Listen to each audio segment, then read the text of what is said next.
აი თუ დააკვირდებით, პუტინიც წარმოაჩენდა თავის თავს როგორც ძალიან ძლიერ მმართველს. მან წამოიწყო უბრალოდ დაასრულა ომი ჩეჩნეთში, არა? ის პოზიციონირებს როგორც სასტიკი ლიდერი და სულაც არ უნდა რომ ის აღიქვან როგორც რაღაც გულმოწყალე, არამედ პირიქით და ასევე ფიზიკურად აი ხშირად ზის ცხენზე რაღაც შიშველი, ხან ჰოკეის თამაშობს, არა? ხან ძიუდოს ფორმაშია, აი ეს სიძლიერის დემონსტრირება და მუდმივად აკეთებს რუსული პროპაგანდა არმიის დემონსტრირებას, როგორც ყველაზე ძლიერის და სხვათა შორის ეს დასავლეთსაც დაეწყო აი ამ უკრაინის ომის დასაწყისშიც, რომ ყველას ეგონა რომ ეს იყო მსოფლიოს მეორე არმია, ეს იყო რაღაც უძლეველი, რომელთანაც შერკინება არავის არ შეეძლო და ასე შემდეგ.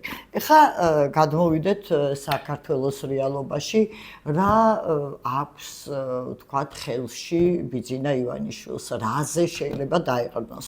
კუნთები მას არ აქვს, რომ რაღაცნაირად დადგეს და იპოზიოროს და ან ითამაშოს ჰოკეი, ან რავი თუნდაც ფეხბურთი. არა, ანუ მისი ჰაბიტუსი არანაირად არ ქმნის რაღაც შთაბეჭდილებას, რომ ის ძლიერია. მას არ ყავს რაღაც სერიოზული სამხედრო შენაერთები, რომ ამით შეგვაშინოს, არა? მაგრამ აი თუ დავუკვირდებით, მთელი აი ამ პროტესტის მანძილზე ის ცდილობდა აი ამ დარბევას ქონოდა ბრუტალური ხასიათი.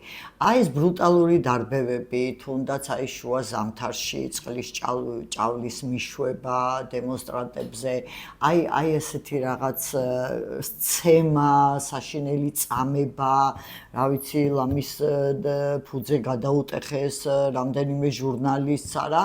და ჩვენ მქონდა ეს სურათი, როგორ მაგალითად ერთ-ერთი სპეცრაზმელი, როგორ მის ფეხბურთს თამაშობდა ადამიანის თავით, არა?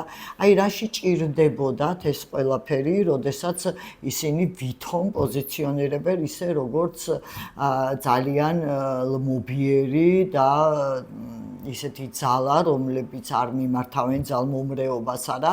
და მუდმივად ჰქონდათ აპელირება იმაზე, რომ აი ნაცმოძრაობა იყო აი ესეთი ძალა, რომელიც ხალხს სისხლიანი რეჟიმი იყო და რომელიც ხალხს უსწორდებოდა და თვითონ რატო აკეთებენ ამას? იმიტომ რომ მათ დასჭირდათ აი ამ ძალის დემონსტრირება.